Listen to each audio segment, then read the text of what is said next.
Pernikahan adalah momen yang sakral, tentu siapapun ingin mengharapkan momen pernikahan yang sempurna.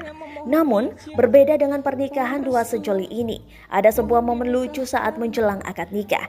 Hal tersebut terlihat dari video yang beredar di media sosial, bahkan kini videonya menjadi viral. Salah satu akun Instagram yang mengunggahnya adalah @insta.nyinyir pada Rabu 3 November 2021. Pada video tersebut memperlihatkan seorang wanita mengenakan gaun putih meminta izin pada orang tuanya untuk dinikahkan. Bismillahirrahmanirrahim. Bapak dan Ibu, pada saat ini saya memohon izin, mohon restu, mohon dinikahkan, diwalikan dengan kekasih saya yang bernama Slamet Wiono. Suasana haru pun tergambar dari wajah para tamu undangan yang hadir. Bahkan ada yang meneteskan air mata, termasuk sang mempelai wanita. Ia lalu menyebut nama sang mempelai laki-laki.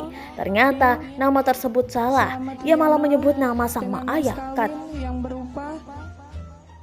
Ternyata nama tersebut salah. Ia malah menyebut nama sang ayah mempelai lelaki. Sontak saja wanita tersebut langsung salah tingkah.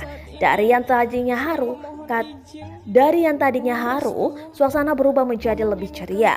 Para tamu tertawa melihat tingkah si mempelai wanita. Sang mempelai lelaki langsung berubah ekspresi. Si mempelai wanita pun meminta maaf dan kembali mengulang menyebut nama sang suami dengan benar. Video tersebut pun menarik perhatian warganet.